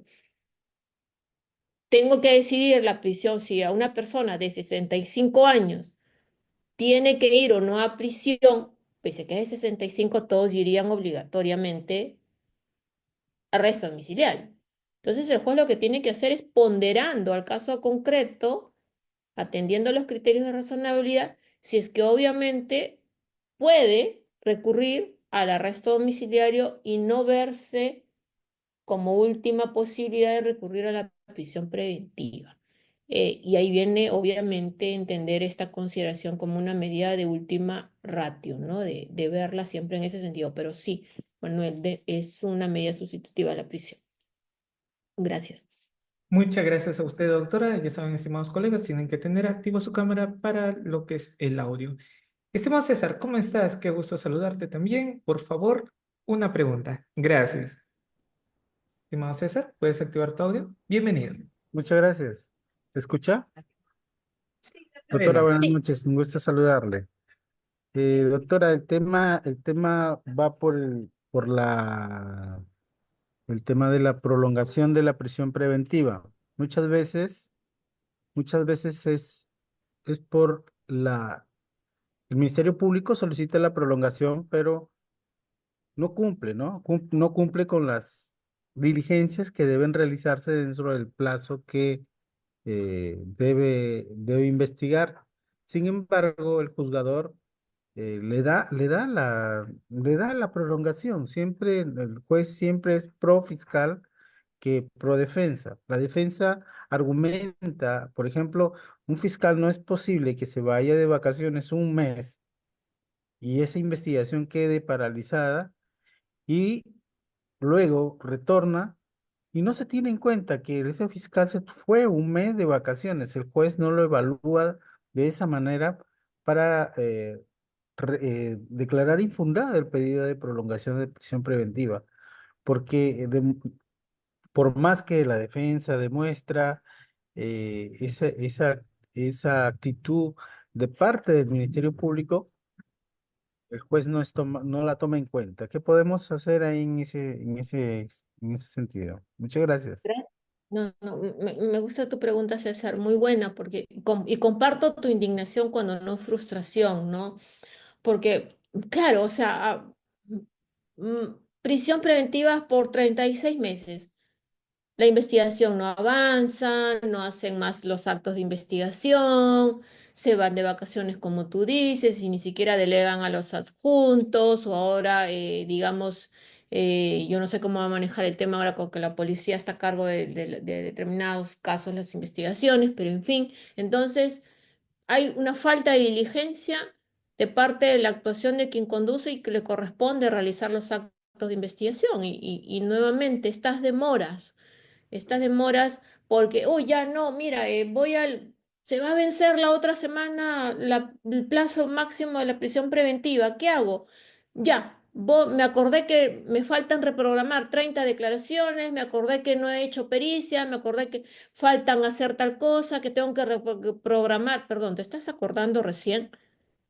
Y teniendo, podido tener 9 meses, 18 meses, 15 meses, 36 meses y recién, claro, ahí viene el análisis de necesidad y este criterio, por eso le decía, hay los criterios para poder determinar el plazo razonable de la prisión preventiva y uno de ellos, puntualmente, desde luego, es la conducta de los órganos que imparten justicia. Ya lo he dicho, la Corte Interamericana, no solamente la actuación del imputado, la complejidad del asunto, sino hay que ver, ¿cómo está actuando la Fiscalía?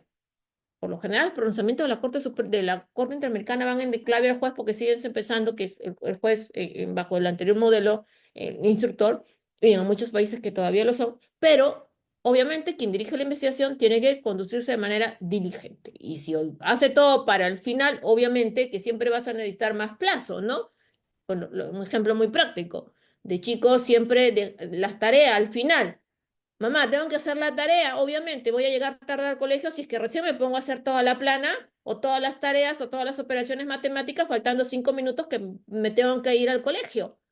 Voy a llegar tarde. Entonces necesito más tiempo. Perdón, tuviste todo el fin de semana y no lo hiciste. ¿Quién es el responsable? ¿La tarea? Tú, no eres tú que no lo hiciste. Cuando pudiste haberlo hecho, yo creo que la lógica aplica igual y sí hay que oponernos, Manuel, y ser muy enfáticos teniendo este criterio de la Corte Interamericana que la diligencia, la falta de diligencia, mejor dicho, del órgano persecutor encargado de la investigación, obviamente no puede ser trasladable al imputado que está privado de su libertad, en ningún sentido. Muchas gracias, doctora. Y estimados colegas, ya saben, todos los comentarios que están recibiendo es también aquí. Es una magnífica obra de la doctora Juliana Loza, Prisión Preventiva. Compren en Grizzly. Aunque Grizzly no ha hecho ningún convenio con Budiápolis, pero por agradecimiento a la doctora Juliana Loza, pueden ahí comunicarse con ellos a través de su página y puedan optarlo. Además, es muy bueno, pequeñito, pero muy buena obra y también lo cita al doctor Arsenio Ore Guardia, es decir, su maestro, la doctora Juliana Loza, así que estimados colegas y sobre todo también ha dictado en Audiápolis el doctor y estamos muy agradecidos. Vamos a Doctora, hablar con Grille para que le haga un descuento súper, súper especial a los participantes de Udeápolis. Me haces acordar mañana, Reader, para llamar a Esteban, para que listo. los que estén interesados les haga un súper, súper descuento. Ah, excelente. Estimados colegas, ya saben, Esteban se va a comunicar conmigo mañana y para tener un descuento de ustedes, porque ustedes se lo merecen, estimados colegas. Estimado Roger, ¿cómo estás? Buenas noches. Adelante, por favor. Bienvenido. Buenas, buenas noches, Reader, doctora Loza, buenas noches. Gracias, excelente ponencia. Doctora, una consulta. Cuando ya vemos el tema de las apelaciones, ya sea apelando a prisión preventiva, ya sea apelando una prolongación o un cese quizás que nos declaran infundado, vamos a la sala penal de apelaciones y ellos juegan en nuestra contra, nos indican infundado nuestro pedido. ¿Sería posible ir a una casación sobre este tema? Y yo pregunto, toda vez que aquí en Ucayali ya presenté un recurso de casación y la sala me indicó improcedente toda vez que las casaciones solamente deberían ser cuando es un tema excepcional para generar jurisprudencia en el tema de la prisión preventiva. Esa es mi duda. Muchas gracias, doctora.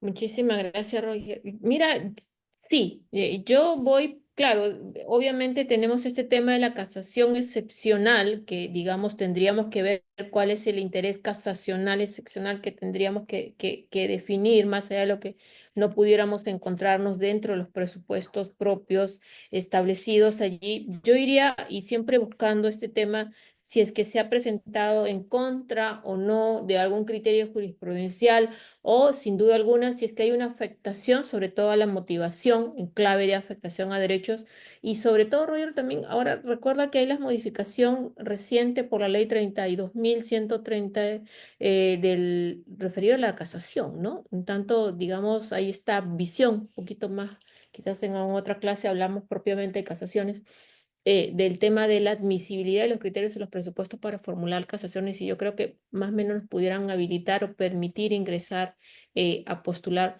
cuándo son prolongaciones de prisión preventiva, cuándo son ceses digamos, denegados o cuándo son propiamente las imposiciones de la prisión preventiva. Yo creo que ahí pudiéramos recurrir a esta reciente modificación o si no, siempre el tema de la motivación excepcional. Y cuando hagan las casaciones excepcionales, por favor, no olviden de marcar qué problema es el que, decirle a la Corte Suprema, hay una deficiencia de motivación o hay, digamos, una ausencia de línea o tópico que no se ha desarrollado y tiene que ser la propuesta también, según los propios criterios de la Corte o de los normativos de cuál es la propuesta casacional o el interés casacional en general que se tiene ahí. Pero yo creo que, Roger, yo iría por la excepcional. De hecho, yo siempre voy por la excepcional y yo creo que es la que nos permite ver esta cuestión. Muchas gracias, doctora. Estimado Benjamín, adelante, por favor. Una pregunta. Ya saben, lo que no se haya matriculado a través del chat, pueden de celular. Estimado Benjamín, buenas noches. Gracias. Doctora, buenas noches. Primeramente agradecerlo por la ponencia de la prisión preventiva, un tema muy interesante y controversial. Doctora, mi pregunta va sobre el plazo razonable. Usted no habló sobre el plazo legal y el plazo razonable, ¿no?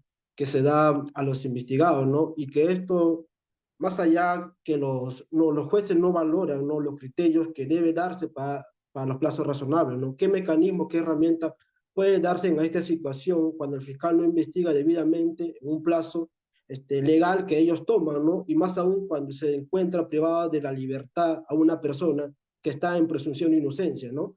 Eso sería mi pregunta, doctora. Muchas gracias. Muchas gracias, Benjamín. Es sumamente interesante. Mira, sabes, por lo siguiente, ¿no? Eh, por ejemplo, yo en esta audiencia de apelación de prolongación de prisión preventiva, que tenía un tanto, el criterio central de parte de la Fiscalía era, bueno, necesito 9 meses más de prisión preventiva porque, de hecho, estamos en etapa intermedia y estoy pasando a juicio oral. Y bueno, uno no conoce un criterio imprevisible, ya lo ha dicho la Corte, hay que tener en cuenta si es que es un criterio de carácter imprevisible y la secuencia a las distintas etapas del proceso no solo no lo es, sino que no constituye un motivo suficiente para poder prolongar el tema del plazo de la prisión preventiva. En cuanto a la conducta, obviamente de demora, porque llamémoslo así, son conductas de demora del órgano persecutor, una vez más, estas no pueden ser trasladables al imputado, porque como tú bien lo has dicho, Benjamín, estamos hablando de una persona que se presume inocente a quien merece, en todo caso, que se conduzca debidamente el proceso. Y finalmente, yo creería, cuando hablamos de la prolongación del plazo de la prisión preventiva, hacer este doble análisis de excepcionalidad. De hecho, la Corte Suprema habla de eso.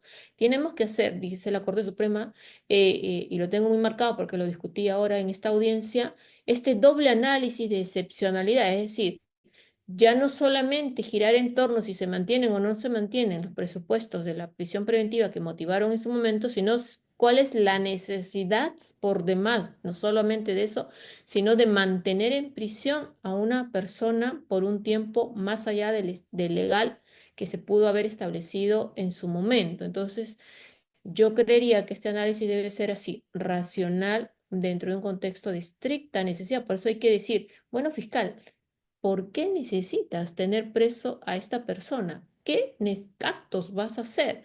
No, es que tengo 100 testigos para el juicio.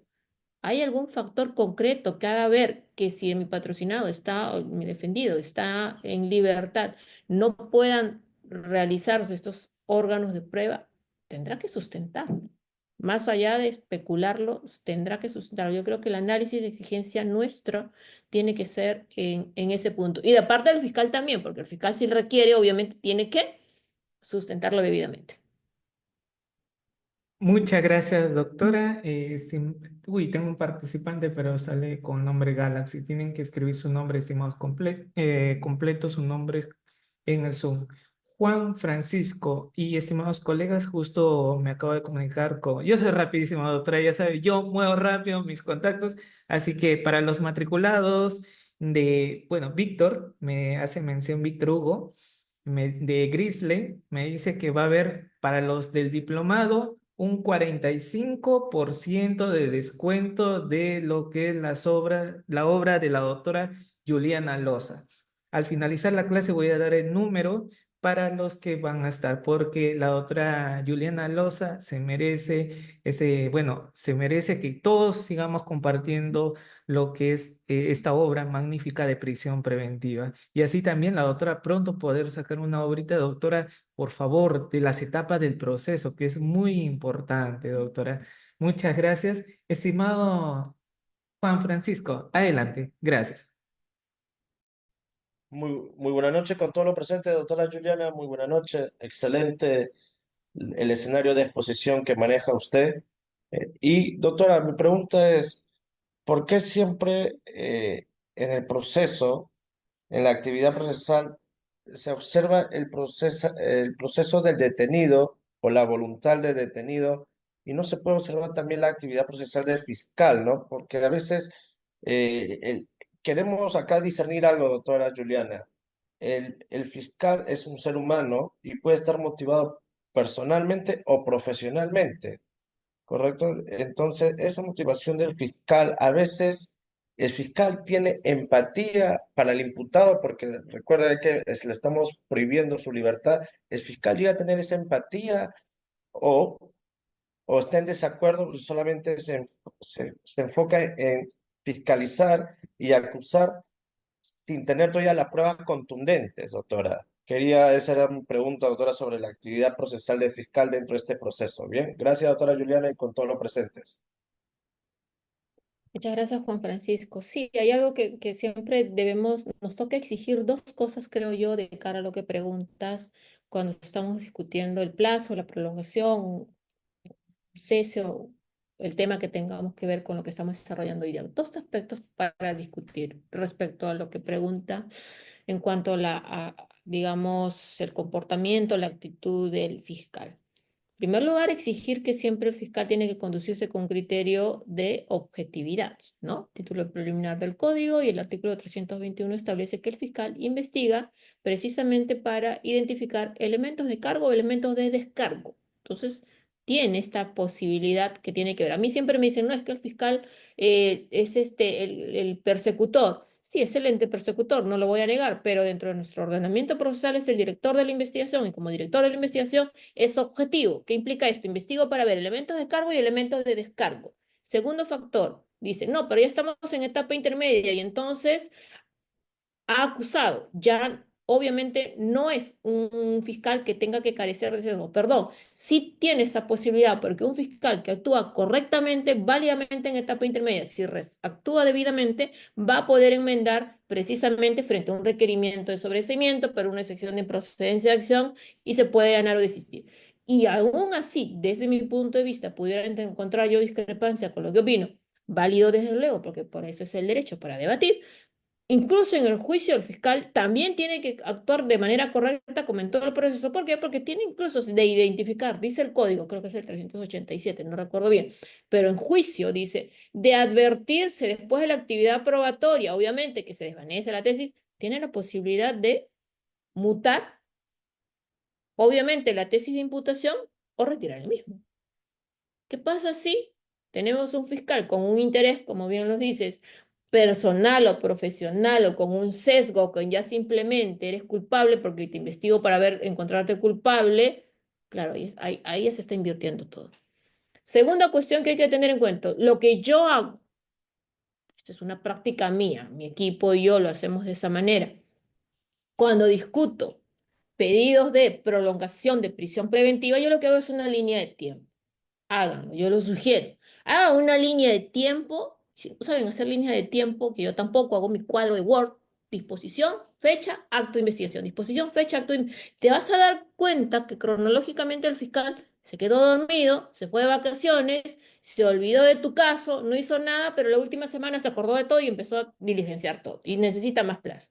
¿Qué te va a servir para discutirle precisamente la actuación que ha tenido y que tuvo bien poder hacerlo? Entonces, ese es un factor central que tenemos que visibilizarlo ante el tribunal para que advierta que la deficiencia, una vez más, la falta de diligencia del órgano de investigación no puede ser trasladable al imputado. Háganlo, por favor, háganlo cada vez que discutan una prolongación y se van a dar cuenta que incluso expónganle al tribunal para que vea, perdón, 15 meses, no hizo nada, hizo una actividad, hizo dos, no hizo más, se olvidó hasta la última semana. Entonces, yo creo que eso puede servirles bastante. Muchas gracias, doctora Juliana Loza. Estimada Adriana Fiorella, buenas noches. Adelante. Gracias. Buenas noches, doctora. Agradecerle por su ponencia. Buenas noches, compañeros. Bueno, mi pregunta va más relacionado a algo que he visto en esta semana en una audiencia. No fue de prisión preventiva, fue una detención preliminar. Pero yo me acuerdo que en las sesiones anteriores hubo sobre que no se puede discutir la tipicidad en una audiencia de prisión preventiva. Pero en esta audiencia que yo vi, la sala se pronunció sobre, se le está imputando varios delitos, pero como organización criminal. Y la sala se pronunció sobre esto, ¿no? ¿Por qué? Porque esto al final de que la Corte Suprema señala, se debe discutir la tipicidad. No, en la audiencia de prisión preventiva no la tipicidad, pero en realidad yo creo que no se debe decir ni no ni sí, sino podría ser según el caso, más aún si se está investigando o se está requiriendo un mandato que restringe la libertad por un tipo penal de organización criminal donde pues ya el plazo no de duración de la prisión puede ser hasta 36 meses. Entonces, este análisis de la tipicidad que hace la sala varió en realidad varias cosas. Uno, que creo que hasta la fiscalía advirtió, porque hay una fiscalía de crimen organizado y una fiscalía de lavado de activos. Entonces, ahora va a haber es muy importante. Entonces, sí sería importante debatir la tipicidad también por el plazo, porque ya no vas a poder solicitar este plazo. Son varias cosas. Entonces, en su opinión, sí se debería debatir la tipicidad en un requerimiento de prisión preventiva, porque va a variar en realidad en mucho, ¿no? O sea, va a variar, uno al fiscal decirle fiscal, pero acá no hay organización criminal, porque esto ya hay, ¿no? ¿Cuál sería su opinión? ¿Que no se debería o según el caso? En mi criterio sería según el caso, ¿no? Como también se debate en otros presupuestos que hoy día usted ha expuesto. Esa sería mi consulta, mi pregunta, doctora. Adriana, yo lo hago, yo lo debato. De hecho, esta semana nosotros logramos la libertad de una persona en apelación de detención preliminar, discutiendo, entre otros factores, precisamente un aspecto que tenía que ver con la tipicidad. Y en la audiencia de prisión preventiva también. Y de hecho, ya es la línea jurisprudencial última de la Corte Suprema de discutirla también o de permitir este debate en la prisión preventiva. ¿Y sabes por qué? Por una cuestión central. Mira tú. Y de hecho yo lo plasmé en mi apelación de la detención preliminar y también cuando apelo prisiones preventivas o enfrento a audiencias de prisiones preventivas también lo hago. El Acuerdo Plenario 1/2019 lo permite, hay varias casaciones que ya lo permiten, entonces les puede servir mucho eso. De hecho en el libro yo hago una secuencia de cuáles han sido los pronunciamientos jurisprudenciales que comentó, hemos tenido a favor o en contra, terminan siendo a favor. Cuando el 261A, por ejemplo, habla de razones plausibles, mira lo que dice, ¿no? Pueden existir razones plausibles para considerar que una persona ha cometido un delito, sancionado 4 años. Habla de delito. Entonces, lo primero que yo tengo que decir, estamos ante un delito, organización criminal, ¿no? Bajo la nueva regulación, te resumo un tanto lo que discutí. Mi intervención debe estar en YouTube, o si no, de ahí Fernanda te lo pasa, Ride, para que lo compartas con los chicos. Era, bueno, la ley de criminalidad organizada última establece que los delitos fines para, digamos, en los cuales supuestamente se imputa a organización criminal, tienen que tener en su extremo mínimo una sanción superior a los 5 años. Y en el caso en concreto, ahí coincido contigo, atendiendo al caso en concreto, obviamente, y en el caso en concreto los delitos fines no superaban este tema de los 5 años. Entonces, atendiendo a una casación de la Corte Suprema que se emitió hace poco menos de un mes, donde se establece esta posibilidad también, pues claro, no cabe ya en ese contexto de hablar de una organización criminal. Y ese criterio, junto al propio refutación de los criterios de no peligro de fuga, no peligro de obstrucción, merituaron que se les ordene la libertad de estas personas, entre otros, como te digo, con un análisis de tipicidad, y que se determinó que incluso era de carácter que no quebraba la Convención de Palermo ni la Convención de las Naciones Unidas. Entonces, en resumen, Adriana, desde mi punto de vista, sí se puede, porque incluso cuando hablamos de prisión preventiva, el 268A también habla de delito, hecho punible. Entonces, si se nos están exigiendo eso, tendría que considerarse. Y sabes, mira, Adriana, a tal punto se discute, creo que lo hablábamos hace 2 clases cuando discutíamos este aspecto, que la última modificatoria por la 1585, que incorporó el literal D del 268 del Código Procesal Penal, cuando habla de la legítima defensa, ya, pues legítima defensa, estamos hablando de una causal de antijuridicidad precisamente. Si estamos discutiendo si hay un caso de legítima defensa que se pueda aplicar o no, obvio que nos está invitando a realizar este análisis. ¿Y por qué? Y termino con esto. ¿Por qué incluso es tan importante? Porque en la mayoría de los casos, sin lugar a dudas, los requerimientos de prisión preventiva se dan en paralelo a disposición de formalización de investigación preparatoria. Entonces, si lógicamente se nos dice, porque habían inicialmente que decían, no, tiene que discutirse en una audiencia de sección de prisión preventiva, entonces, ¿cuál sería el mensaje? Mira, juez, puedes enviar a prisión a una persona, te envío a prisión por 36 meses y ándate, discute en una sesión de procedencia de acción si el motivo por el cual te vas a prisión, en este caso, es o no delito. En esta sección pueden pasar 10 meses, pero y si te dan la razón, pues bueno, sales. No, eso no es el razonamiento.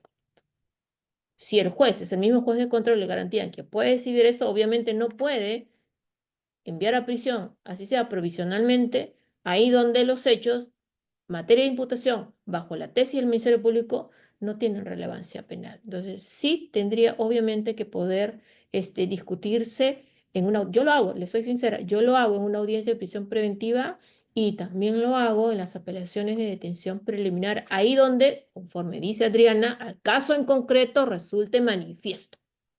Ahí se hace. Muy bien, doctora Juliana Loza, muchas gracias. Y la última pregunta, doctora, de mi parte, referente al arraigo de calidad. Doctora, un comentario, por favor, ya que el doctor César Nakazaki normalmente lo tiene hasta en sus obras. Él comenta que muchas veces uno puede estar viviendo en Estados Unidos y trabajando allá, pero su dirección se encuentra en el Perú. Gracias, doctora. Muchas gracias, River. Mira, es que no existen los arraigos de calidad, ¿no? Y ya lo dijo la Corte Suprema en la apelación 38 Ayacucho, y luego ha sacado otra, creo que es de Puno, donde precisamente dice, dejemos de hablar de arraigos de calidad, ¿no? ¿Tienes arraigo o no tienes arraigo? Por una cuestión muy simple. Siempre en audiencia nosotros, el fiscal, la tesis es, tienes arraigo, pero no es de calidad.